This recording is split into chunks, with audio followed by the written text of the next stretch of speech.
What's up, everybody? Welcome back to the Next Win podcast with your host, Aunt Ma. Who are you, mister? My name is Justin Vaseur, and I'm a photographer and videographer. Wow, I can't talk. And a co-host. And a Playboy buddy. Oh, duh. And a co-host. Playgirl buddy, too. And who are you, buddy? Why are you sitting here? I live in the garage, and I come out to talk about lending. Come out to talk about lending. All right, we got Mr. William Wynn, our guest today. Thank you guys for watching all of our videos. If you guys have been here since day one, thank you. We appreciate you.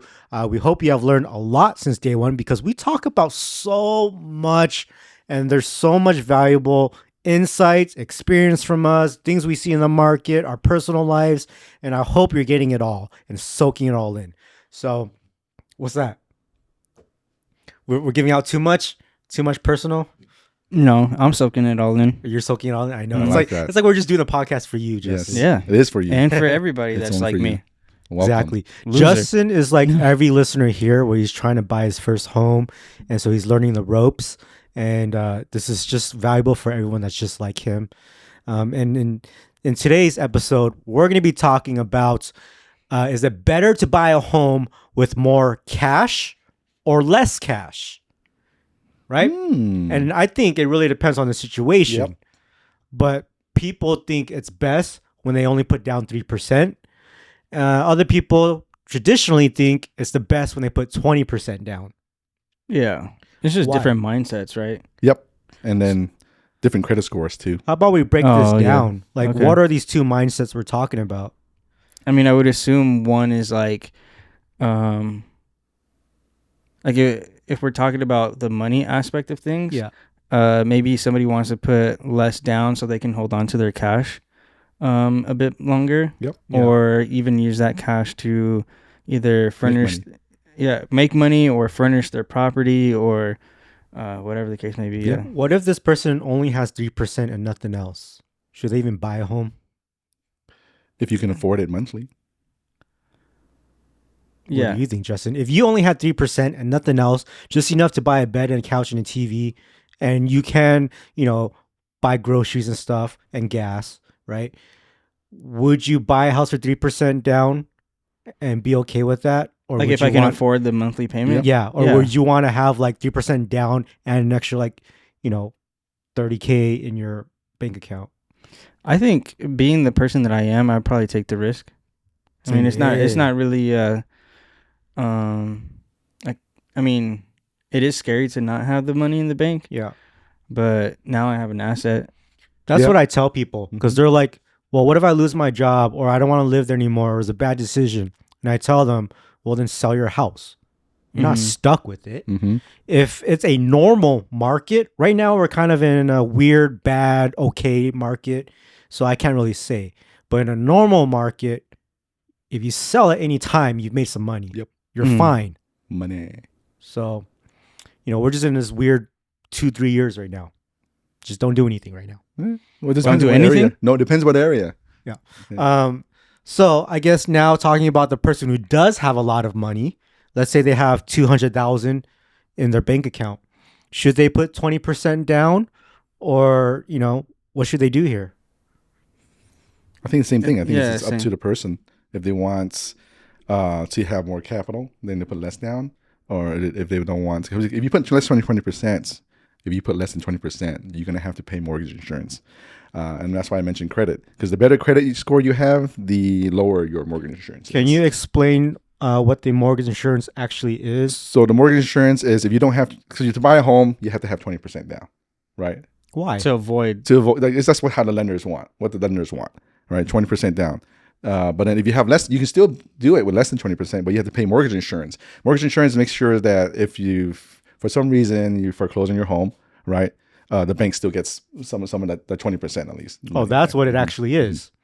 Some money. They don't lose money, basically. They want to have some of yours. You have to put some skin in the game, basically. Is mortgage insurance like gap insurance for a lease? Kind of like that, yeah. It's kind of like that. Okay. So I know right now the times have changed. All our lives, our parents said, save 20% and then buy a home. That's what they always say, right? Mm-hmm. But actually today is different. It's not 20% anymore. It's 25%. What? Did you know that? Mm? Well, for example, you've been telling me Oh, this new thing just happened, right, William? Like, what's the difference between 20 and 25%? rates. The rate's better. What's better about it? It's lower rates if you put more money. Basically, more skin in the game. The more better you look towards the lender, so they'll give you like a little rate discount, But what is that rate discount? like a quarter maybe. Bruh. What's a quarter though? A quarter, like 1.25. I can save you like, depending on how much loan, it can save you from like $50 to like a couple $100. A month. Yeah, a month, depending how big your loan is. Well, that's pretty good. So if you put 25% down instead of 20, you're pretty much getting free Wi-Fi for the remainder of your life at that house. That's how you would think of it. That's insane. Right? Free Wi-Fi. I think that's a great idea. Okay. Is it? Yeah, it depends. Yeah, What if you turn that 5K into like 20K? But there's that risk that you might just lose it all. Mm-hmm. So would you be the risk taker and try to turn that 5 into 20? Or would you be the guy who wants free Wi-Fi every day? I kind of like free Wi-Fi. Yeah. And then I'll figure out a way to make 20K after that. Starbucks has free Wi-Fi. Where are you gonna sit though? So if you lost your money, you're gonna work at Starbucks every day to use their Wi-Fi. Or just sit there. There's always people Yeah, there. I You don't can't know. find a seat. You're gonna be editing our podcast episodes. By the way, guys, Justin is the one that edits all the videos. So thank you, Justin, for that. You do a really good job. Sometimes he likes to leave all of the mistakes that I say in there. Mm-hmm. I don't know why. Why? Because it's funny. Yeah, because it's funny. We gotta show the human in Yeah, us. we're human. We mess up all Nobody the time. else does. What do you mean? No other podcasts do. That's why we Because they're not human, dude. They're AI. Does you think that makes us look less professional? Huh? Do you think it makes us look less professional? I mean, we're already talking a way where it's like we're just homies. You know, We we're are all, homies. We're all cool. You know, everybody's trying to like Anyone make their next win, and we're trying to help everyone else. yeah. Like, hell, It is a real podcast here, guys, Yeah. where we do have this brotherhood where we really just want to help everybody. So because everyone professional is not always professional, dude. is it actually a good idea? Like, why is it a good idea to buy a house with less cash? So you can have more capital to do other things with it. Either buy, like I just said, like buy furniture because or feel safe, like a rainy Yeah. day. You know what I mean? Yeah, Like- because a normal person, if we're talking about like, yeah, you want to save that money so you could use it for something else in terms of like investing, make Mhm. more money out of it. That's not the normal person. Yeah, rainy day. So what does a normal person do? It's the rainy fund. day, right? Mhm. So that's hard. Yeah, that's a good. Yeah.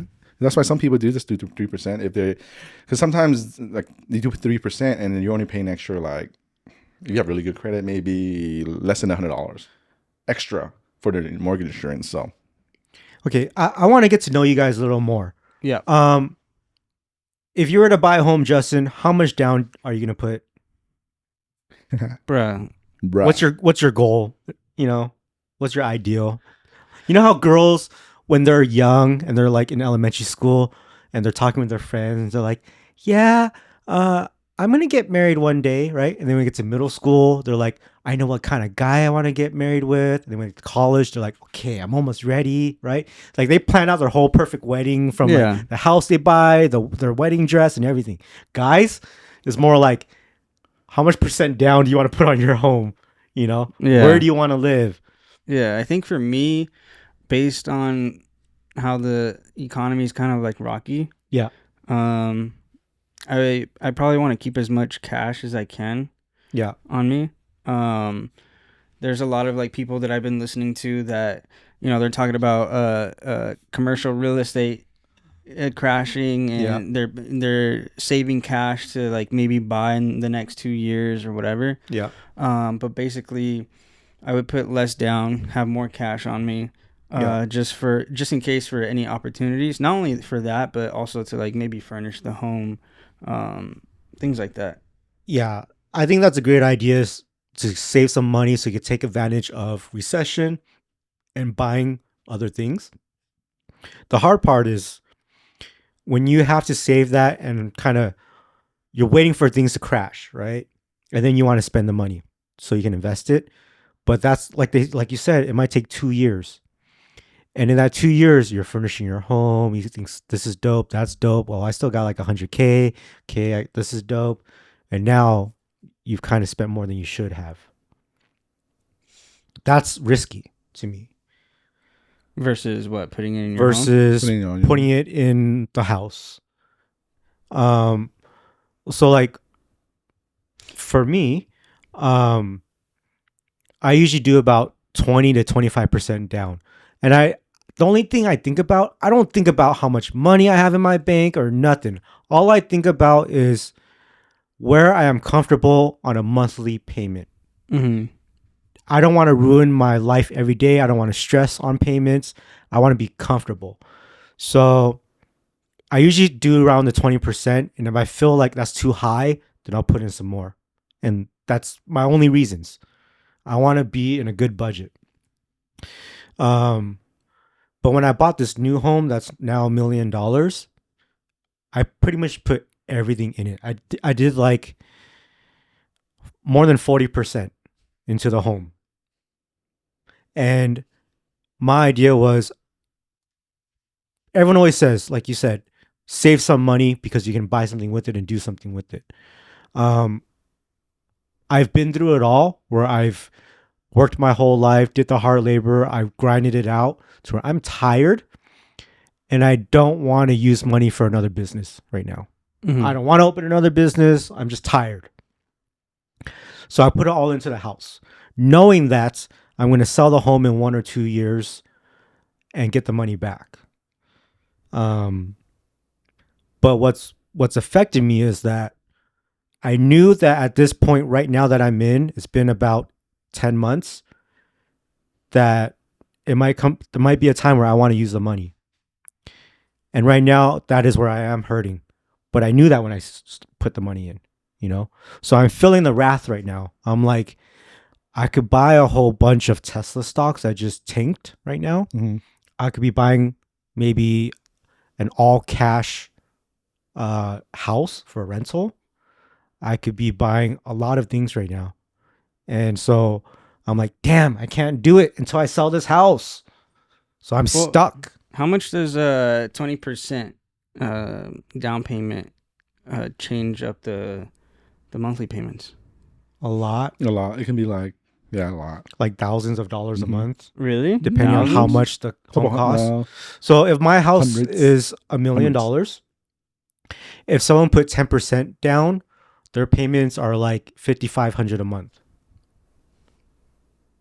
If someone did double that, it's like it only changes like $500 maybe, right? But if they did like what I did, 40% down, it's like, it's way less than that. It's affordable, So even if I lost my jobs and my businesses, I can still pay for my mortgage. It all depends on how big the purchase is and how big the loan is. Of course, yeah. Yeah. So the smaller loan, the less difference you see monthly, but the big ones, like you'll see a huge difference. Yeah. Mm-hmm. So William, for you, what would you want to do? I would do the 3%. 3%. Yeah. Why is that? Because I would rather pay the $100 or whatever extra monthly and have money in the bank and invest it or just for a rainy day. Because that's because in my situation, because my job is full commission and I'm like the sole breadwinner, right? So I want to have money away from a rainy day, basically, not dump everything in. Yeah. Because the money's gonna be in the house, but it takes time to pick it out. Mm-hmm. Right. So, and I could always refinance and remove the mortgage insurance. So that's wild that we have 3 people sitting in this room with 3 different goals and situations. Mm-hmm. Like we're all just different and we're all thinking differently. Down payments are different. Like even my girl is different. What is her thinking? So like her, I don't know if it's her thinking right now. She just expressed that, because of the interest rates and all that stuff, she doesn't want to pay anybody interest. Yeah, my wife doesn't either. So then she rather like, what do you call it? She'd rather pay rent? No, she'd rather put a big down payment. Yeah. Save money on interest. Yeah, save money on interest, and even try to pay off the house faster by putting a little extra on each monthly payment. See, the biggest difference though, for me, because I would do 3%, because that's not going to be my forever home, right? So I'm going to sell it within 3 to 5 years on average, for everyone. So I'm still saving money, right? And when I sell it, I might make more equity and get cash from there too. Yeah. So I'm saving money. I have the peace of mind and there's money in the account, and I'm planning to sell within 5 years. Yeah. So it makes sense. But if you're planning to stay there forever, then yeah, you want to save money on interest. Mm-hmm. When I put a lot of my money into this house, I still have a lot saved up somewhere else. It's just I guess it's different levels. And so knowing that I have all this money in the house, it doesn't get touched. And then the money that I saved up that I'm using to do the house, like spending 11 grand on some shades, 10 grand on this freaking glass doors. I'm about to spend another 60 grand on a pool right now. Things like that.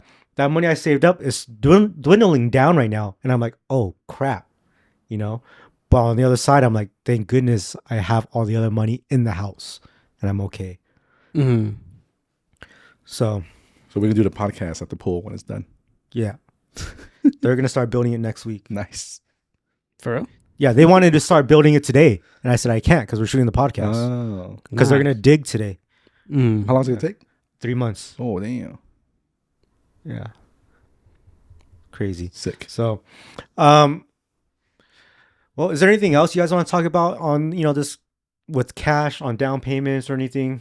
I think everyone's just different. That's why everybody's different. Everyone's different depending on your situation.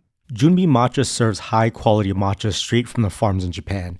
The matcha leaves are hand picked by farmers to create the purest form of matcha straight to your cup. They currently have 5 locations around the US, 2 of them being in the LA area, which is Roland Heights and Westwood, 1 in Princeton, New Jersey, 1 in Dallas, Texas, and their newest location on the Waikiki Beach in Honolulu, Hawaii.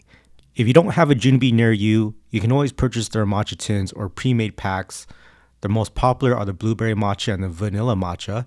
You can just mix it with water and you'll have the same great tasting Junbi teas at the comfort of your own home. Should you buy a home all cash? Woo! Ballin'. Hell yeah. So here's one thing when you think about it. Everyone's reason to work is to buy a home, right? To live in a home. Or not buy a home, to live in a home. Yeah. Right? And people who buy homes, A dream home. their reason home. to buy a home and work is the end goal of their life is to pay off that home. Mm-hmm. Right? Yep.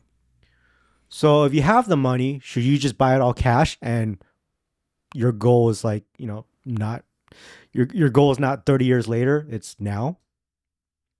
I would say yeah. Why? Why is that a benefit to you? Why is it a benefit to me? Yeah. I own the house. Yeah. You still got to Straight pay up. property taxes though. No, but I own the right. house. You know what I mean? Yeah. You still own the house when you make payments. What's that? When you're making monthly mortgage payments, you still own the house. How? It's still your house. How? I understand technically that's the bank's house, but it's still your house. No, it's not your house. Why? I think his perspective is You bought a loan. Yeah. Yeah, I get that. You don't want anyone on this title. But you can do anything you want with the home. It doesn't matter. Like if you got a lease for a car, you can't fix it up because when you return the car, they're not going to take it like that. But if you fix up your house when you have a loan, that's okay. Sure. Still not your home. You can fix it up and they could take it away from you. Yeah. Yeah, they can take it away if you don't make your payments. Yeah. See, that's what he means. Sorry. It's not like, It's not your home. yeah, it's not your home. So if Free and you clear had an once. all cash home, they can still take your home too. Property taxes. Yeah, property taxes. Anything. If you were to have a business Yeah. and they're going to sue you, they might tap into your house and repossess your house and your cars, everything, all your personal property. And we'll talk about how to structure your So business nothing's yours. before next. Is what you're saying. No, what I'm saying is it's yours, but anyone can take it away. Yeah, for me, it's like, Like you can get jacked, pretty much, is what I'm saying. sure. I think for me, it has to do with like not having the debt and then also being able to cash flow it if I wanted to. So like, let's say even on a small scale, if I bought, I don't know, 5 properties all cash that were like 60 grand. Yeah. Right. Now whoever's paying me rent on that's all cash flow. Yeah. Yeah. So if it's like $1,000 each, yeah. now I get $5,000 every month. Yeah. That's I had to front the money. Way. Right. But now I have, not only do I own it, meaning like I don't have a debt. You don't have to pay someone. Yeah, I don't have to pay someone. That income comes straight to you. Right. To party. So now if I wanted to like take a break for a minute or whatever from work, I have $5,000 coming in. That's the best scenario to pay cash for something. But what if it's your primary home? Yeah, primary. And you don't have any investments. Primary home. Like let's say you hit the lotto 1 mil and you want to buy a 1 mil home all cash. Or like even an 800K home all cash. You know? Sure. I would buy it. You would? Yeah. I wouldn't. You wouldn't. You'd get a mortgage. Yes. And keep the money. Yeah. Same thing. Make more money with it. It's funny because like, okay, never mind. So for me, as a business owner, you know, for over a decade, okay, even if you're not a business owner and you're just a homeowner, there's a lot of expenses you get to write off. So when you have a mortgage, you get to write off a lot of that stuff. Your interest, you get to write off. With the business, now you have both of the best of both worlds. You have your homeowner stuff that you can write off. And then as a business, if there's an office like this in my house as a podcast, we can also write off using this because we use this all the damn time, right? I do all my real estate work in here every single day. I edit videos in here every single day. So I have multiple businesses in the same office space. So all that interest gets written off because I have a mortgage payment. And some of the mortgage also gets written off. Now, if you paid all cash, that's not a write-off because you're not. It comes out even. It doesn't cost anything. You don't tell the government I pay $2,000 a month for mortgage, and I want to deduct 20% of that as a write-off. When you have zero, you know, you're not. There's zero. What's 20% of zero? There's no write-off in that. So that's why a lot of people don't want to pay all cash for a home. A lot of wealthy people use other people's money, like loans basically, and then they use their money to make more money. Different. Yeah, but I don't get that either, to be honest, because you're just in debt the whole time. I think like let's say your mortgage is like what, like around 7%, right? So you're paying 7% interest on that, but then you can take the rest of the capital and make 10-15%. So you're still making more money than your debt. I think some people are starting to think about debt in a way of, if I was to die today and I had no debt, the money doesn't go with me to heaven, right? If I died and all I had was debt and no money saved up, the debt doesn't go to heaven with me. Doesn't matter. So where does it go? They write it. The big banks write it off. They write it off. Mm-hmm. Your family doesn't pay for it? No. I thought just credit cards get written off. It depends. I mean, like for a house, if it's a house, the family try to take it over. The family will take it over and they'll sell it. Yeah, sell it and that's fine. Pay off the loan. And they keep whatever's left. Yep. So in the end, it's like, what does debt really matter? What are all these horror stories then? Of like, oh, my husband died and he had this much debt and we got to take care of it, but this and that. Depends what kind of debt, but a lot of times debt, you get an attorney, it's gone. Mm. Yeah, I get what he's saying, and I don't know what kind of debt that is. I don't know. Debt, like, does debt stress you out? No, because I can sell. Like credit cards? Well, I wouldn't put myself in that situation. I'm buying things on my credit cards knowing I can pay it off. Like right now, I can pay off all my credit cards if I want to. Do I choose to? No. Because I'm leaving the money open for something else. That is true. You still have to make a monthly payment. I do. And you got to pay interest on it. I am. Some people just pay. Like I have millionaires that have like $20,000 in credit card debt. but they can pay it off anytime. I just let's leave it.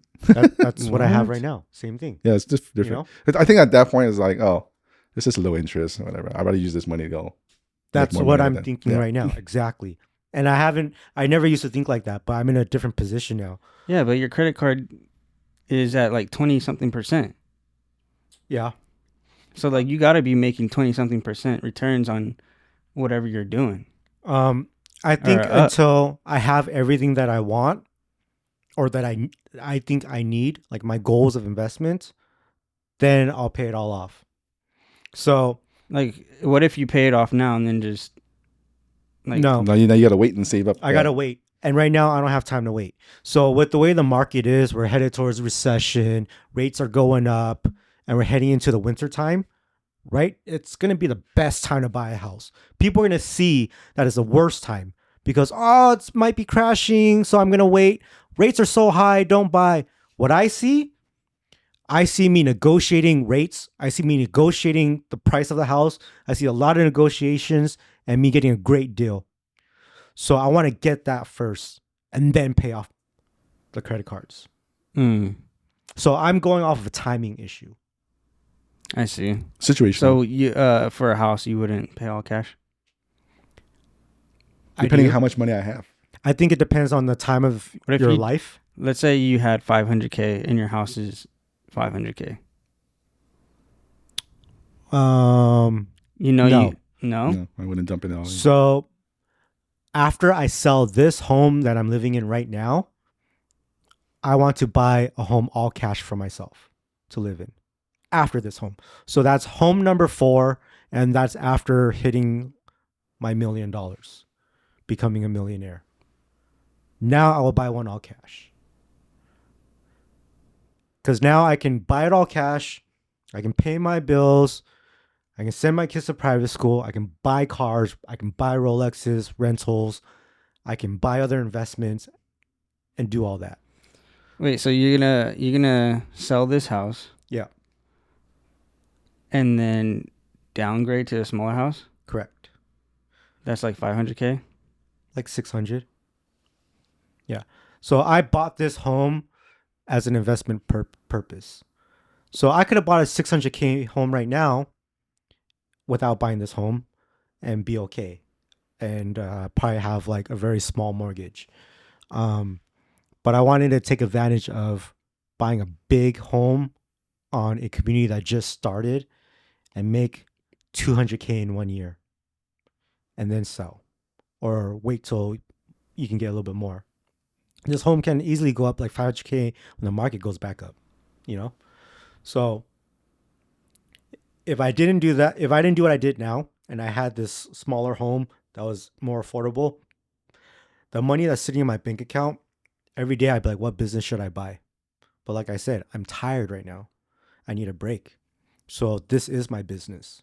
I don't need to think about, should I open another Jumbi? Should I start this other business? Things like that. I don't care right now. I'm going to live in my business and I'll sell it and make that money.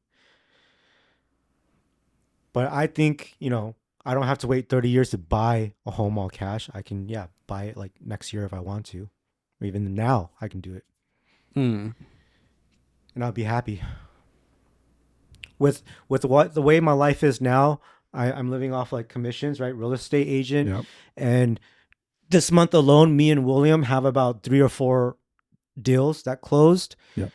And we have months, maybe 2 months where we get 0. Yep. And that's where I'm like, that's fine, But sometimes I'm thinking, well, dang, what if it's even longer than 2 months, So if I buy a home all cash, I have no stress like that. So, I mean, even if you had 500K and bought a 500K home. yeah, but it's stuck in the house. You can't get it out. If you get, like right now, my thoughts were, I'm going to put it all into the house, right? Or most of it that I can afford.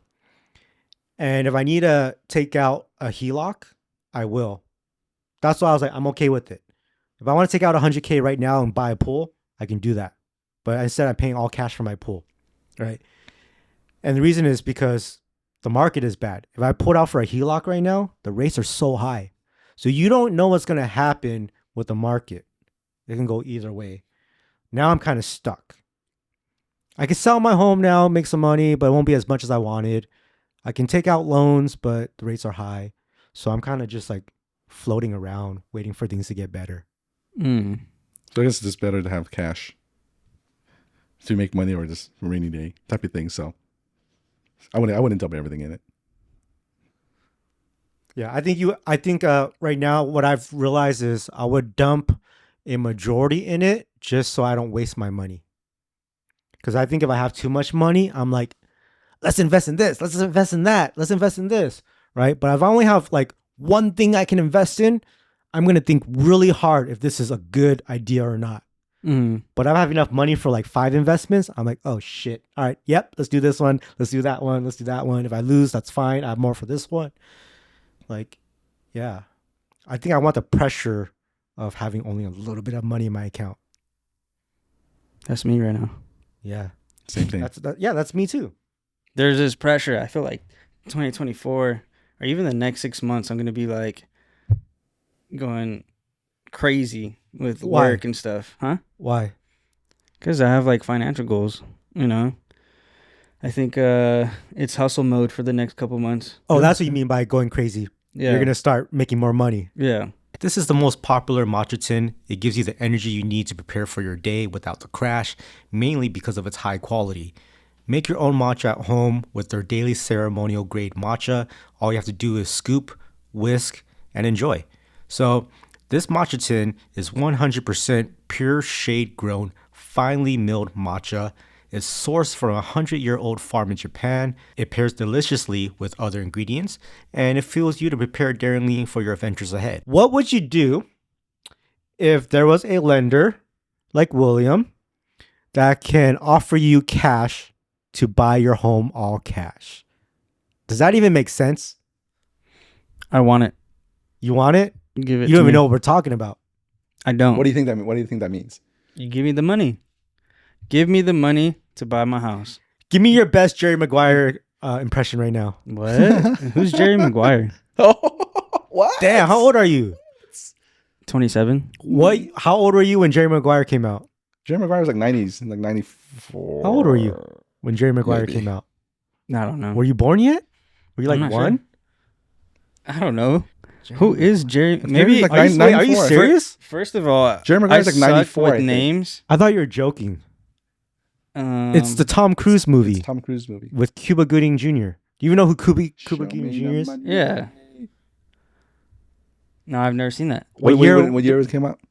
96. Ooh, see, I was close. 94. What year were you born? I've definitely seen the VHS Cover? box. Yeah. All right, Okay, at least so you know I've what it Never is. seen. I've never seen the movie. Well, at least you know what a VHS You should is. watch that movie. It's a motivated moneymaker movie. Okay. It's about his sports agent that's trying to make a deal. And he's like, he's in the bathroom and he's like, come on.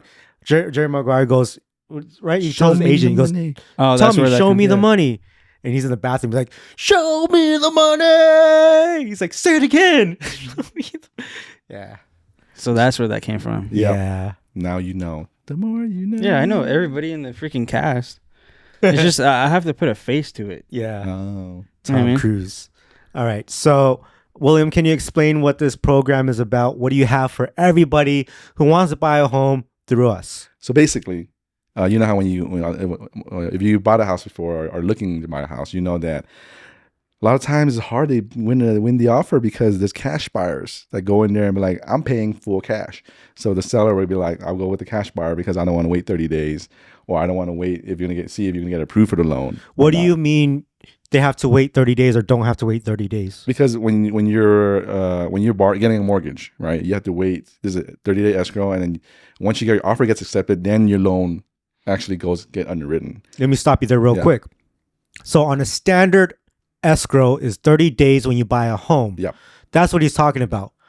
Well, with us, we do things in 14 days. Yeah, we do. Yeah. Okay, so we do the same as cash buyers. But But now, the- what happens when you're a cash buyer? What gets skipped? the the loan contingency, so you don't have to wait for someone to underwrite the loan. The seller doesn't have to worry about if you're the buyer is going to get qualified for the loan, because things can pop up because we pre-qualify you. We see a lot, but sometimes people hide stuff, and then when the loan actually goes live, then we find it, and then now you get disqualified. When I buy a home all cash, do I still need to call you as a lender? No. So you no one's checking my paperwork. No, we're not checking your paperwork. Appraisal. No need for appraisal. So I'm like, hey, there is a need for appraisal, but I got a ton of money, but you're not asking me for my bank statements, tax, nothing, W-2s, nothing. What? You still got to do appraisal, but the appraisal won't affect you because in the mortgage, if the appraisal is lower than what you bought it for, you have to come up with the difference. But when you're buying full cash, the appraisal is just if you're buying it for the right price or not for yourself, basically. So here's something that I'm thinking about. This is a game changer. And this makes me want to buy a home all cash as fast as possible.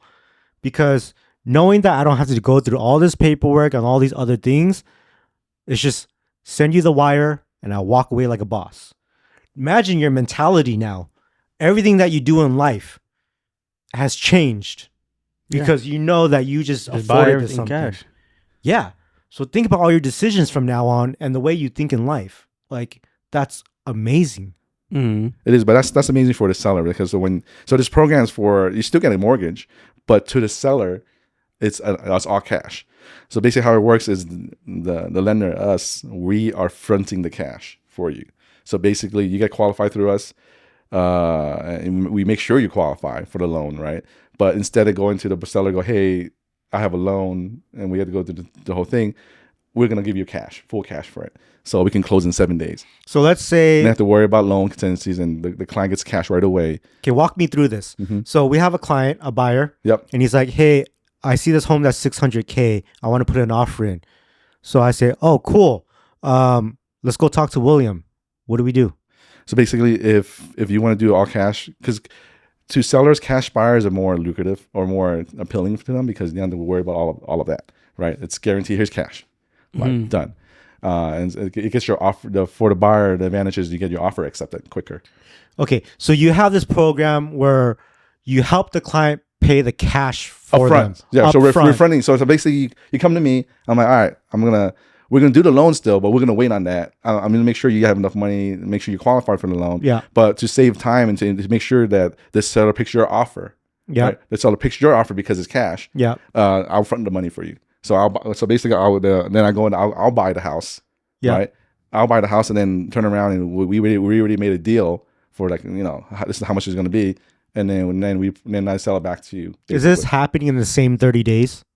The 60 days usually. So it's like 30 days with you and then 30 days with them. Yeah, depending how long escrow is. Right, we can be shorter once we close, and then we start the loan process. So the house will be it's temporarily under our name. So you do the whole paperwork on your own with your company first. Yep. And then the realtor, that's why you have to get trained on it. But the realtor will do all the paperwork. The realtor will get paid like normal. And then, do I get paid twice? No. Do you get paid twice? No. I have to wait. I have to wait at the loan office. I have to wait 60 days to get paid. I only get paid when the loan is done. But the realtor gets paid when the house is closed. Okay, this is a huge benefit to the buyers, right? So we're talking about you're trying to buy a home in LA and it's very competitive. There's like 20 offers on the table. You're getting outbid. And everyone's getting outbid. And now you're like, well, hey, I'm top 3 offer and it's cash. Yeah. Like, you're going to win, right? Mm-hmm. Now, William, if your company pays for this house and it takes 30 days, and then my client goes, hey, William, I lost my job. Now what? That's why we make sure you qualify for it and make sure. Well, you were qualified at the time, and we kind of got like verify that your employment will last more than 60 days. But in the worst case scenario, it does happen, then you don't get the house. We keep the house and we just. Oh, you keep the house. Yeah. So you're okay with keeping the house. Yeah, we'll just resell it or something like that. Yeah. Oh, nice. Yeah. So I just thought, like, what would happen if the buyer was just like, I don't even want the house anymore.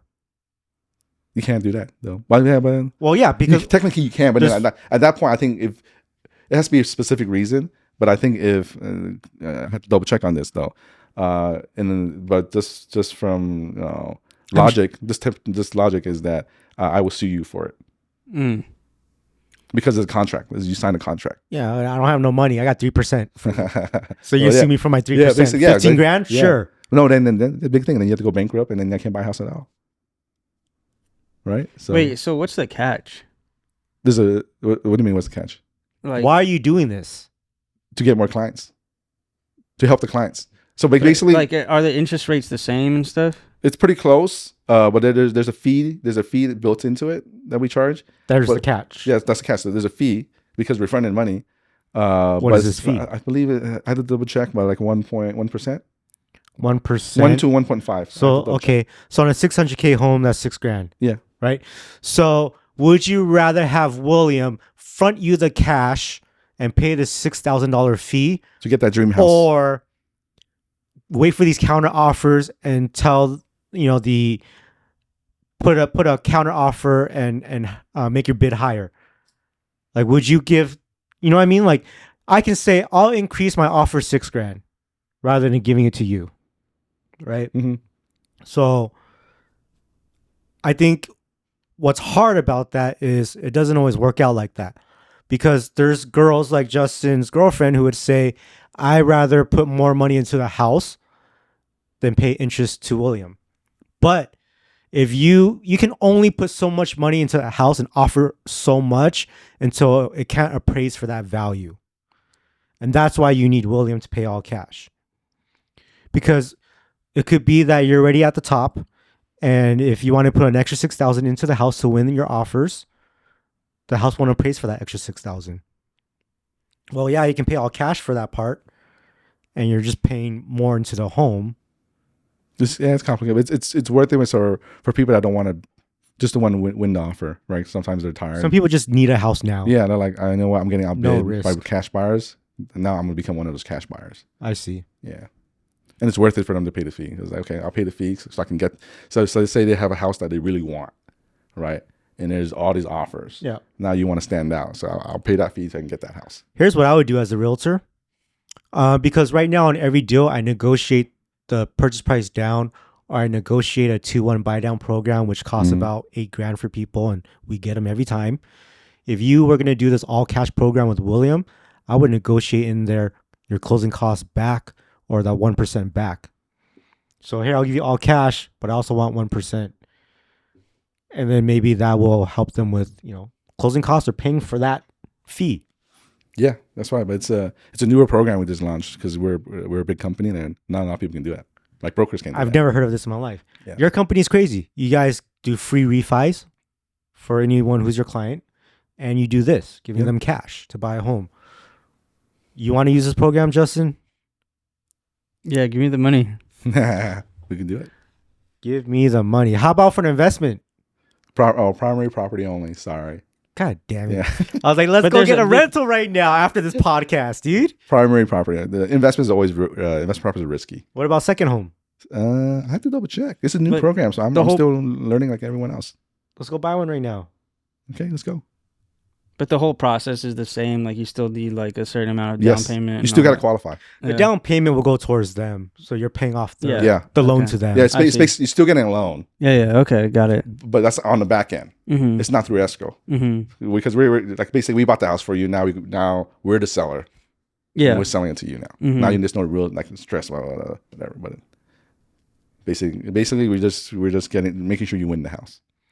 Is there other negotiations we can do here? Like pay you back less? I have to look. You know what I mean? Yeah, it's a new program, and then that's why we're training realtors too. So Well, does it matter in the long run? It does. I mean, the It only does? benefit to this is for you to win an offer. Yeah. That's the only benefit. So I'm just trying to think like is how good of a benefit that is for you. Somewhere in LA, I think that's a great benefit. Depending on what market you're in. Somewhere in Vegas, no, not so much, unless you can negotiate a bunch of money back. Yeah. If someone's in a hurry. So yeah, it depends on situations.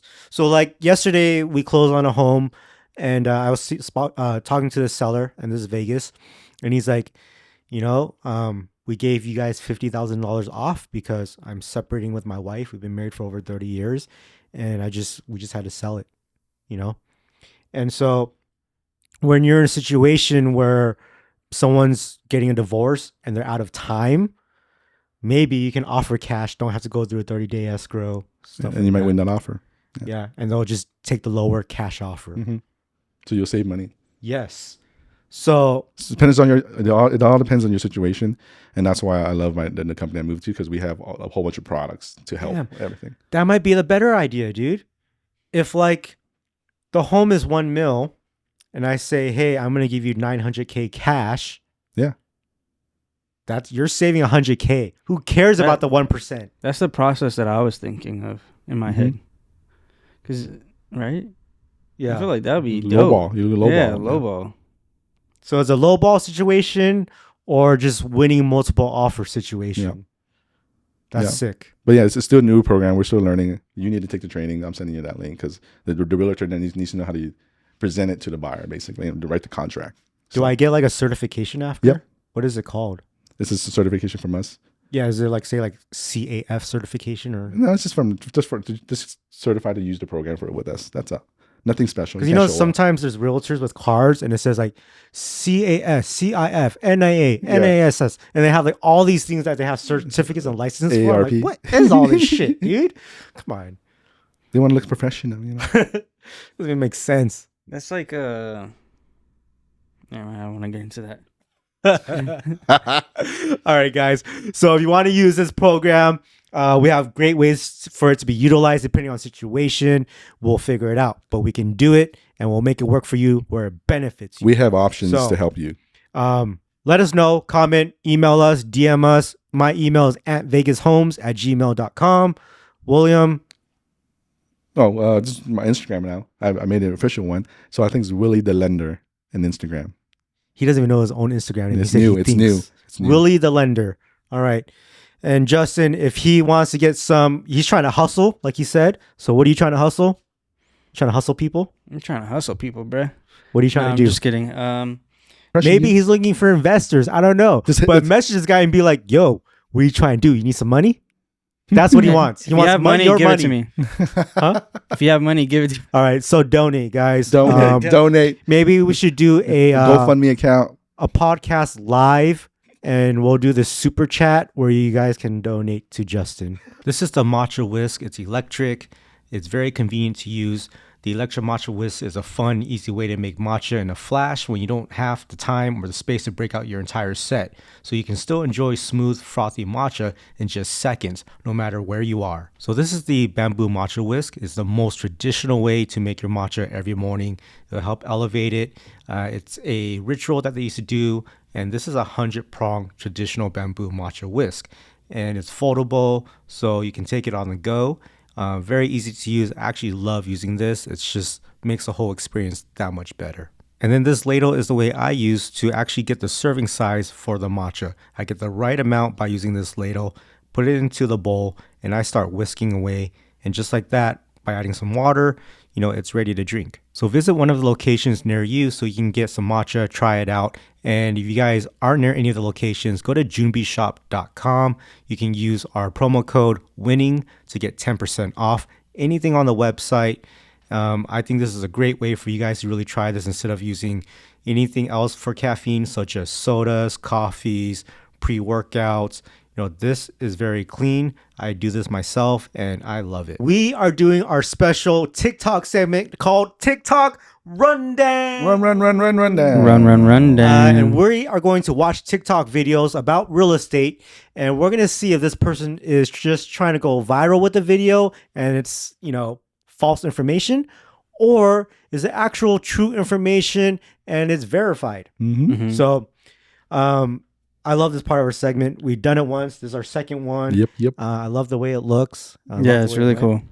So let's just move right into it. All right. First video. Well, first we got to make sure that we raise our hands for either going viral or verified. All right. So we're going to watch this video, and then right after we're going to make our decision. Okay. Okie dokie. All right. So this one has some text. Give me 1 second. Yeah. No, I can see it, but I can't read the text. I'm not. Read it for us, Justin.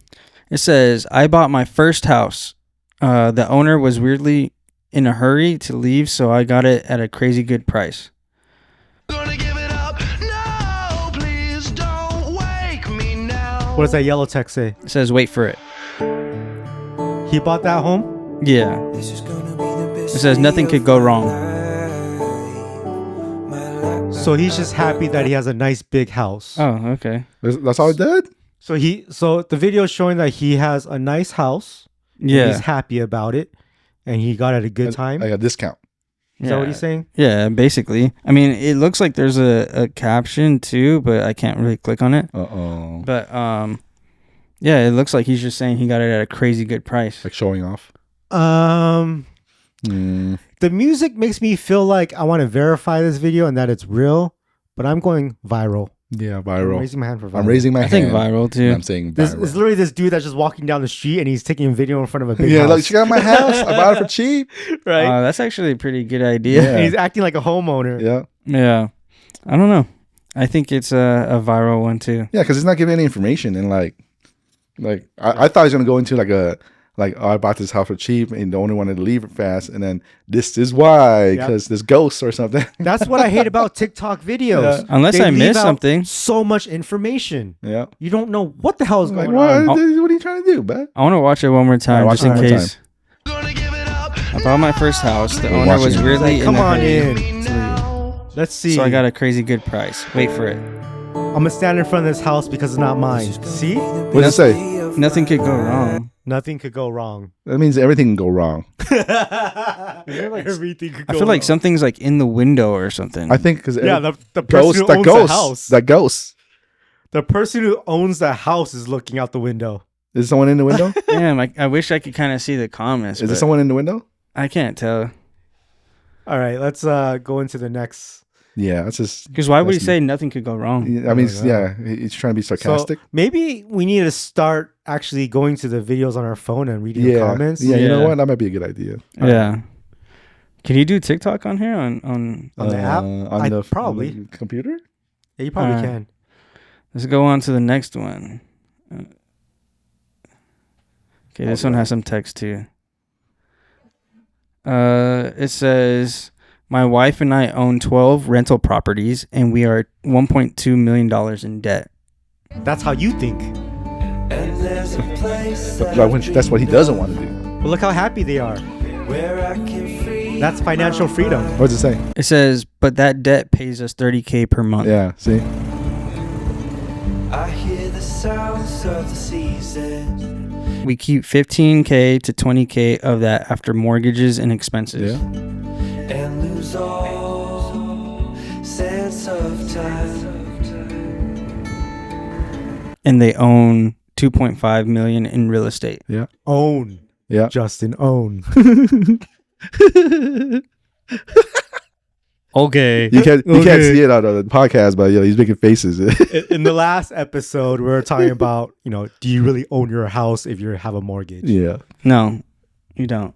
Technically. So I don't know. It's TikTok debt. says it. Yeah, we'll TikTok find out says if this is it. viral verified after. It says, but this is not just a story of our success. To a sunny place. What people don't see is what we went through to get to this point. Yeah, there you go. Yep. It was hard. Where it's just you There you and go. me. The sacrifices and trials our little family overcame. Quit in a He's fixing the house by himself. You know Yeah, what I 8 years ago, we were making $35K per year. They probably live like in the Midwest. Oh yeah, probably. the summer But we chose to do something about it and make a change. the way it feels so If you keep claiming that success, wait, what? If you keep claiming that success just comes from privilege? Oh, because someone commented. Trust. Like we said, a privilege. trust fund. Yeah. Oh. It's privilege. Says if you keep claiming that, then the fire burns in the night sky. you will never get where you want to be. And that's it? Yeah. I like that video more than the last episode where the guy was like, remember they were saying, "Oh, buy a house every 2 years." Oh yeah. This one actually shows that with the work they put into it. And Okay. Yeah. So do you believe this family? $30,000 a month though. Let me think. How many properties did it say? I mean, I'm not even going to think that hard. I'm just going to think that they own a bunch of rentals. Yeah, it's 12 true. rental properties. I'm going viral. I'm raising my hand. Verified. Yeah, I'd say verified. Yeah, that's what I talked about. So- 'Cause Because Leveraging. they do say that they're 1.2 million in debt. Yeah, it's leveraging other people's money, like via loans. Yeah, I think it's verified because they are talking about how it was hard to get there. Yeah, sacrifices they made. Like you showed the guy was like building, like doing the work himself, like repairing the house himself. So. There's no lies. How many years they said? Like 6 or 8 years or something like that, right? Yeah, how many years? Something like that. Yeah, it's fine, but it's like 6 or 8 years, something like that. It took him a while. So that's all true. That's how hard it is to do real estate. Yeah, because then everyone makes like TikTok, like the other video, they made it look easy, but it's hard. This is what I'm talking about, man. If you do this in your 20s, 8 years, right? 8 years to get there. Yeah, almost a decade. So you think about, if you did this in your early 20s, in your 30s, you can do whatever you want. Yeah. If only we had people like us when we were 20. If only I had a white dad to teach me this stuff. My immigrant dad doesn't know anything. Well, it's no. There's a lot of successful. It's different. It all depends on the parent. Yeah, it's different. They just learn different and teach us differently. But yeah, I think it shows the hard work, all the sacrifices. I mean, it shows them having fun, but that's the end goal, right? Through all that hard work and sacrifices, their end goal is realistic. 8-10 years, almost a decade to get there, and it's true. 30,000 is manageable. It's doable with like multiple investment properties and all that. Yeah, they said they're taking home like 20 to 15K or 15 to 20K. Yeah, after. Yeah, after. 15. Yeah, that sounds about right. After 7 years for a normal investor. So they make 30 off the rentals, and then half of it goes to all the mortgage and the property taxes, and then they keep the other half. Mm-hmm. Actually, and that's also for being a little bit of aggressive investors. Mm-hmm. Aggressive is like constantly buying year after year. So they buy a lot. To get to that amount. You know what I mean? People who just buy like one a year and they just have like 4 rentals after 7 years, it's not like that.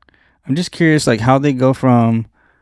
I mean, I guess it's debt. They are saying that they're borrowing it. So there's leveraging it because you can leverage. The loan wise, you can leverage debt. I can leverage like if you're buying a rental. They probably bought it. This is 8 years, so the rates were low back then, right? So they can buy a rental for investment property for a lower rate. So when they rent it out, that's the problem we're renting into now. Is even though you buy a rental property and you rent it out, you're not making enough back because the interest is so high. But back then, like 8 years ago, the rates were lower. Mm-hmm. So if it's like at 4% maybe, right, and they're renting out for $2,000, their mortgage is like $1,000, $1,200. They're still making money. Yeah, I really want to see like the baby steps that they took. Yeah, because going from making 35K, I don't know if that's household or if that's like maybe they bought like a house. They're making 35K each, so 60, 70, 70. Yeah. 70, even so that's not enough to buy stuff unless you're buying in like Missouri. Yeah, I think that all these houses in Missouri, like they have $2.5 million in assets, and they said they had multiple. That's probably like not in California. It's all like Midwest, East Coast somewhere.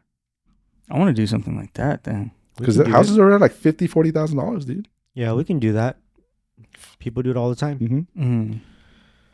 Just got to get a management company. I think the reason why we don't is we just want to be able to control and see things happening.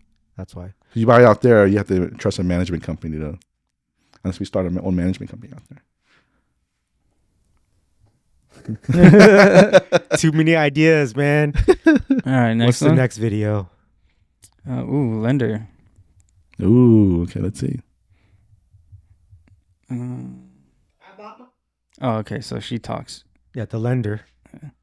I bought my first home on my own at 23, and here's how I did it. My name is Tiara Plummer, and I am a licensed home loan originator in all 50 states who is here to help you unlock your home loan 50 possibilities. states? She works for a federal bank. First things first, I applied for a home loan, even though I knew I wasn't ready, so that my lender could tell me what I needed to do to get ready. Most lenders won't do this, but if you're interested, this is something I can help you with. I had to pay off about $5,000 worth of debt and consolidate my student loans, so saving became my best friend. I even went to the extreme of moving in with family because every dollar counted. Next, once I got closer to my savings goal, I got myself with an experienced real estate agent. I actually worked with one agent at first, but I noticed she didn't want to actually take me out to see the properties, so I got with another agent who was willing to shop with me, and they were a perfect fit. So make sure you shop for your realtor. If you're inspired by my journey, hit that follow button and leave a comment on what you want to know, and soon I'll tell you about how the process of Oh man. That's half, dude. Half? That's like a she's fishing for more views. Yeah. I feel like it's all more viral. Yeah, it's more viral, I think. Let me raise my hand. You're going viral? I'm going viral because she didn't give out information. I'm going verified. Verified? Yeah. Why? I think that her steps were all like the true steps to get to the next and the next. But yeah, she didn't explain a lot of other things, but I didn't really care for it. So that's why, from my understanding, it was a verified video. I said, what was it? Viral because she did. Yes, she has really good information on it, right? But it's just to get more attention, basically. So she's going to watch my other videos. Yeah, in my perspective, but everything she said is correct. Exactly. But the purpose of the video is to go viral. Yes. The one thing that caught my eye on that was she said, and this is what I tell everybody who decides to not go with us anymore. They always say like for her, she said, I spoke to a lender to find out my situation so I can know what I need to do in the next coming years, and they can tell me what I need to do. Yep. Put me in the right path to get pre-approved. So I talked to a lot of people and they're like, I'm not ready yet. I'm like, why aren't you ready? Well, one, I'm scared. I don't know about these jobs. I don't know about this. I got to figure it out. I'm like, hold up. This is the perfect time to figure it out. Let us help you, put you on that path. So when you're ready in 2 years, now you can buy. Rather than you right now hanging up the phone call and saying, I'm not ready. I'll call you in 2 years. Well, if you're on the wrong path, then we got to put you on the right path in 2 years. And then you got to wait another year or two before you can buy a home. That's 4 years. Yep. Don't do that to yourself. Just let us help you now. We're not making any money. Yep. We'll make the money off you in 2 years. Yep. You know what I mean? But let me put you in the right path. We're to help. Like we talk to many clients. I'll talk to you. I'll run the numbers to show you, and this is what you need to do. You know what's funny is that those clients, they say, you're so right. Okay, let's move forward, right? And then they call me back like the next day. Yeah, I'm not ready. I'm like, dude, what are you doing? We're not trying to buy a home right now. We're just trying to see your situation and help you. That's it. And then some clients that we actually like talk to, it turns out that you can buy a home, and then they went to buy the first home. Yeah, you never know if they wanted to. Yeah. None of that is like checking your credit, right? No. It's just kind of like just looking at your numbers. And looking at numbers and presenting ideas, and then showing me and kind of showing me your credit. And I also can do a soft pull. Yeah, he does check the credit information. Yeah, soft pull though, so it doesn't hurt your credit with your permission, of course. But I did like 6 soft pulls this year, and my credit went from 720 to 800. Yeah. Soft pulls don't count an inquiry. I was so worried, and now I just really don't care because it's the hard pull that hurts. Yeah. All right, one more. Can we go some like real estate news? Okay. Ooh. Yeah, there we go. All right. Okay, we'll do this one. When the mortgage rates go up as much as they have, the real estate market would dump. The prices would go down. The problem is because the rates are so high, nobody is actually selling their home. So there's nothing on the market, right? So there's nothing on the market and there's nobody looking to buy. And so the prices just remain exactly what they were before, meaning that because there's so little inventory, the prices are still really high, even though the mortgage rates are really high. It just means the entire market has gotten a lot smaller. Like the amount of turnover in the housing market has shrunk dramatically. So overall, nationwide, we have a lack of inventory for sale. Yes, there are pockets where there's a lot of inventory, but nationwide, there's not that much. If you eliminate pending sales, we have about 600,000 active listings on the market. That's not enough properties on the market to drive down home prices. We would need over 1.5, almost 2 million more homes on the market to get prices to settle down. So unless we can bring more inventory into the market without bringing buyers, don't expect to see prices to go down. Let me finish to go down. Viral or verified? I mean, it's verified. I raised my hand for that. Overall, verified. Because that guy doesn't usually give fake information. Even though he's my competitor, but yeah, he's usually pretty good with information. So I raise my hand and I'll say verified. I'll say verified, but there's like a lot of things. There's a lot of other things that are into it. It's not just that. Well, yeah, they're trying to explain the market and what's happening right now, but they're only talking about what they want to talk about. Yeah. And so I actually know Min too. I did a live thing with a live IG with Min. You guys can see on my Instagram. But he told me. Yeah, I had to tell one, but hey, don't get mad. I was gonna tell me where it is so I can jump him. I'm just He's gonna see this right now, dude. I'm just playing, man. We're good. So that was just too funny. Basically what they're saying is true. People are thinking the market's going to crash. And the reason why it's not crashing is because there's not enough homes on the market. Mm-hmm. But I also don't agree with it because prices are about to go down right now, even though rates are high. So it depends in the area. Yep. If they're talking about LA, they're 100%, 1000% correct. If they're talking about Vegas, kind of, because she's saying there's not a lot of buyers. There's a lot of buyers in LA. There's a lot of buyers in LA. Yeah. It's just enough. It's true. It's not enough inventory. But price won't go down. Yeah, price will not go down. It's just going up. But in Vegas, even though there's not that many homes, price is a little bit dipping right now. Yeah. But it's not going to crash. No. So when people talk about a crash, what do they mean? They keep thinking about freaking 2008. But what does that mean? They're talking about the numbers. So they're talking about 20%? Yeah, 20 like $1 million house is gonna drop to like $600,000 or $700,000. Right. So they're talking about 200 to 300K crashing, dropping. That's what they're talking about. That's a crash. If it goes down 100K, that's probably corrections. Yeah. Well, once you get a 200 to 300K, it's crashing. That's when people go underwater. Underwater meaning the house is worth, the loan, you owe more than the house is worth. Like we didn't even talk about the stocks, right? So at one point, Tesla was at $1,300, $1,500 a stock before they split, right? And then they split and it went to $300. And now it went all the way down to 150, 170, something like that. To me, that's really close to a crash, not even correction. So yeah, I've always been curious about that. What are people actually expecting?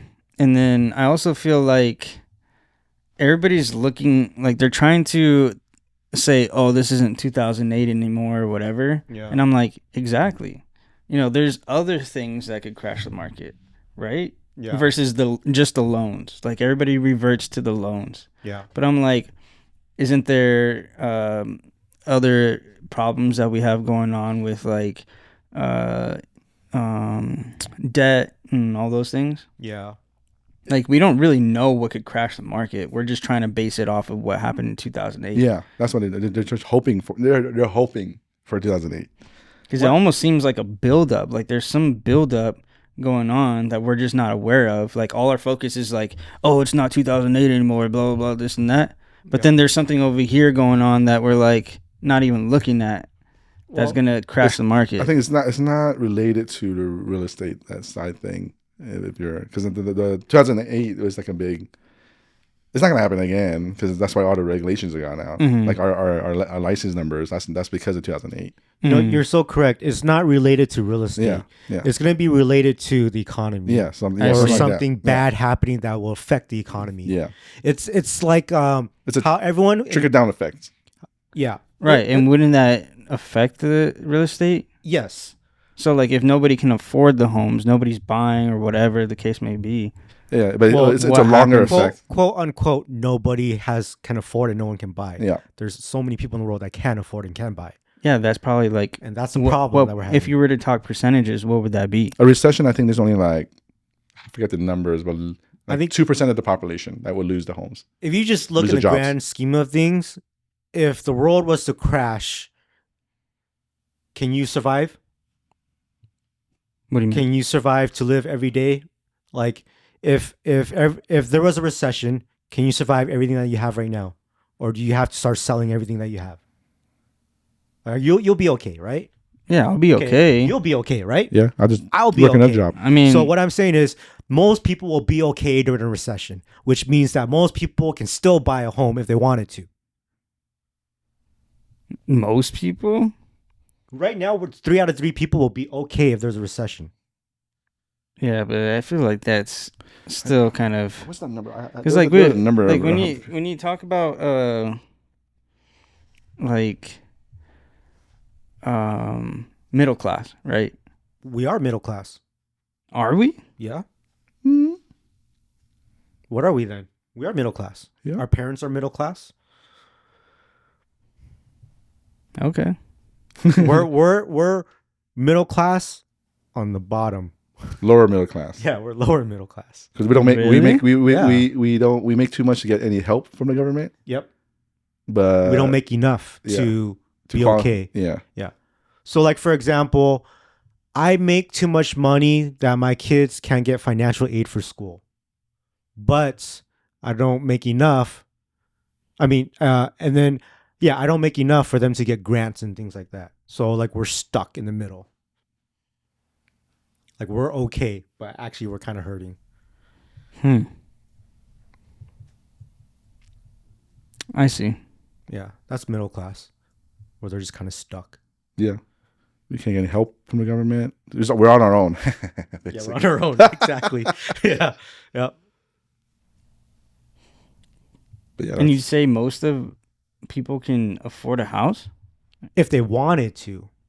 If their goal was to get one, the recession is not going to stop them. That's what I'm saying. I'm not saying like if there is someone who's already not thinking about it, then they're still not going to buy one during the recession. Mm-hmm. Yeah, I'm trying to find there's an exact number of when a recession hits, how many people will be affected, and it's like a low number. They say millions of people, but in the millions equates to like 1 or 2% of the population or something like that. So yeah, because we have like 300 mil.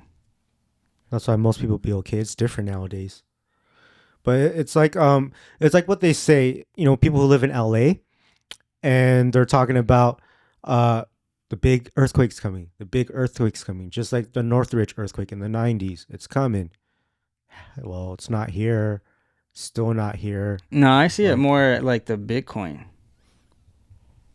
That's how I see it. What do you mean? Like I see it more as like people are riding the train. You know, like everybody's talking about real estate. Everybody's talking about wanting to be an agent or invest in real estate, this and that, do wholesaling, Airbnbs, blah, blah, blah. Everybody's getting into it, right? So they're riding the train. And so I feel like there's a bigger picture behind all that. Like something crazy is building up somewhere that we're just not aware of. Building up. So it's almost like everybody buying Bitcoin, right? And it's causing the price to go up. Mm-hmm. And everybody's like, dude, it's going up. It's going to 100K. Yeah. Right. But then there was something else going on in the background that made it crash. Right. So it's like nobody was aware of it. Nobody knew what was going to crash it. No one knew what was going to crash it and why. But someone like me who got into Bitcoin knew that something would happen and the price would go down, because I bought it knowing that buy it and I'm going to close my eyes for 10 years. When it's 10 years, I'm going to open my eyes and see my account. That was my exact point of doing it. I think it's a little different because real estate is a physical asset. Like you look historically, even with all the depression, Great Recession, every major event, house prices are still up. Like they will go down a little bit a year or two, and then it'll bounce back up. And that's what a lot of people thought about for Bitcoin, unless they're just really but Bitcoin's like it's not a physical asset. You know, this is like an old school asset. You have a house. Like you need that. People need to live in a house. Mm-hmm. A little different, I think, in my opinion. Oh no, it for sure is different. But you're just saying something like that. People just overbuying and it's going to crash, but something's going to cause it. He thinks something's causing it to go up, and something's going to cause it to go down. Well, it's cyclical. Everything's a cycle. We just don't know what it is. It's just the idea of like people saying prices are not going to go down, and it's like, what are you saying?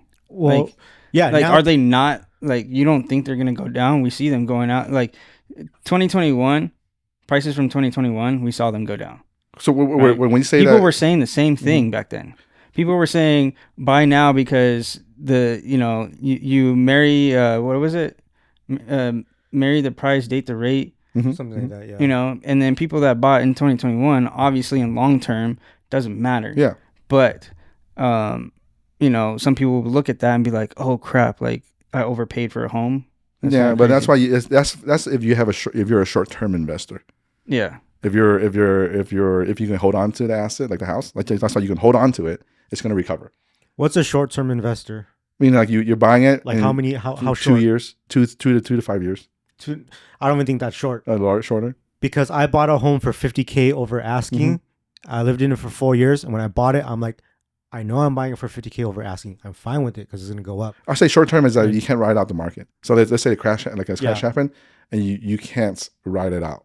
I would say that's short-term because you can't afford it, right? You're expecting to flip it quickly, maybe a year or two. Yeah, within 2 years. Yeah. Then what makes people fall into a bad situation? Like, why are some people having a hard time with their home? Is it because they're buying something that's too expensive for them, or yes? Because there's a lot of like people having problems with their homes. They're like, I should have never bought a home. I should have just rented, or blah blah blah. Because so everyone wants to buy a 3-bed, 2-bath. Yeah. If you're a first-time homeowner, right? You have a kid or just about to have a kid. You just got married. You're buying a 3-bed, 2-bath. So the rate and the price for that is way too damn high. You shouldn't buy one right now if you don't make enough money. You should actually be buying a 2-bed, 1-bath condo. Just what you need right now until the market gets better, until your family grows. Then you can sell and go into the house that you wanted. So you have to stay within your budget. These people, they're not thinking like that. They don't have agents to teach them, hey, maybe you don't need this price. You don't need this house. They don't talk to them about the monthly budgets. They don't talk to them about anything financial. Like, would you say that's a majority? I think that's a lot. Yeah. I mean, I don't know. I only know myself. I look out for my clients because I'm trying to I teach them what I've been through. And like a lot of my clients are younger than me. So I want them to learn like their parents didn't teach them. So I tell them everything. I don't know if this guy, he has a lot of agents he works with. I don't know if they say any of those things to them. This is different because like some agents just want to make money. So they'll say whatever the client wants to hear to close a deal. And I guess that would be 50% of your agents. Especially not marketing. So if that's happening, then people are being put in bad situations. Yeah. People are foreclosing. Yes. People are losing their homes. Yeah, it's because it's a combination of because FHA you can go up to 57% of your debt to income. So that's more than half your income goes to house. There are some people that do that, and I think sometimes some of those people are expecting for a pay raise or whatever. It's kind of similar to 2008, but the difference is the rates locked. Back in 2008, what happened where people were lending is subprime. So like you bought $1 million house at like 2%, right? You can afford it with 2%, but then within 3 years, it's going to go back to 6-7%. And that's what happened. And that payment triples. And then they didn't make enough money and then they foreclosed on the home. That's what happened back in the day, like 2008. Mm-hmm. With this case, sometimes it's just bad situation, right? They're already maxed out. They're already like 50% of their income goes to their house, right? And so maybe an emergency comes up, hospital, accident, they can't work, and that's what happens. It's just sometimes there's a lot of bad luck too. Yeah, because another question I have is like, it's common to say like, oh, you should look into see if you qualify now because you don't know if you're going to qualify later. Yeah, right. I say that a lot. Mm-hmm. Right. So then, wouldn't that be the same case if someone got a home and then something happened? You can sell it. So. Oh, okay. Yeah, sell it. That's what I told. So what happened is back then in 2008, what happened was people couldn't sell it because it was upside down. Well, that's what he's saying right now. Too. Yeah. Oh, right yeah. Now if it upside down, yeah. It would be upside down right now. That's what I'm trying to say. Like whether it was 2021 or even now or whatever, like some home prices are dropping. Like let's say you buy a used home for like that 550K one, right? But then in the next several months, it dropped 50K. Right.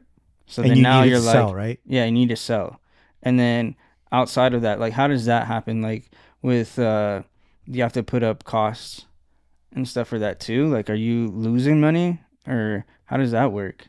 Yeah, you would just go into foreclosure. Yeah. But most people, the people who go into foreclosure is because they can't get help from anywhere else. So it's a drastic situation.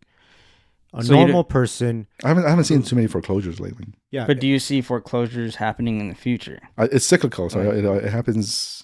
No, cycle, dude. Sometimes it happens. I don't see it happening based on our economy right now. Not. Really? I don't see a drastic amount. I see a little bit. So there's a little bit of people that were hurt, can't do anything about it, don't have family to ask for money, borrow money somewhere. They can't get the money, they foreclose. Yes, there's a small amount of but it's not going to be a huge like. But it won't be a lot because there's not that much time of things going down for that to happen. Things are starting to go back up, and we're on this roller coaster. It's about to go down right now, but very quickly it's going to go back up because there's going to be a lot of people who can make it go back up again. So that's why I think that with the time that we have, there's a lot more positive than negative in the world. So there's a lot more people that can help our economy get better faster than before. Yeah, there's no crystal ball. No, of course. Yeah. It's always a good time to buy. We always say it's a good time to buy because we know that house prices just can continue to go up. Even if it dips a year or two, it's going to it'll recover. Mm-hmm. Have you noticed that in today's world, there's more people that you know or just know of that have more money than ever? Like there's just so many rich people. No. I feel like people have less money. You think so? Yeah, for sure. I feel like, we have more millionaires, but like, there's a bigger divide. Yeah, there's a bigger divide. Oh yeah, that. Yeah. But I was just trying to say that there's so many more millionaires in today's world. There's so many more people with so much money. Yeah, and they're the ones buying the homes. They are, and there's a lot of them. Which is unfortunate. Yes. Because that's where we go into like the rich get richer. The average person can't afford a home. That's true. Well, yeah, half and half. Because most of our clients are average. They're not rich. Mm-hmm. Fuck that. The new average is everyone's a millionaire. You're a millionaire. You're a millionaire. I'm a millionaire. I'm a millionaire now. All of you listening are millionaires. I'm gonna walk around like a millionaire today. This is the Next Win podcast, so we're gonna make our next win, right? We are trying to make everybody make money from buying a home or buying a business from watching this podcast. All right, guys, we went extra long on this TikTok segment. This was really crazy. It got really deep. You two got really deep. It was great. Catch us on the next episode of the Next Win podcast. Thank you for listening to the 1 hour. If you guys like these TikTok segments, let us know so we can keep doing it. And we'll see you next time.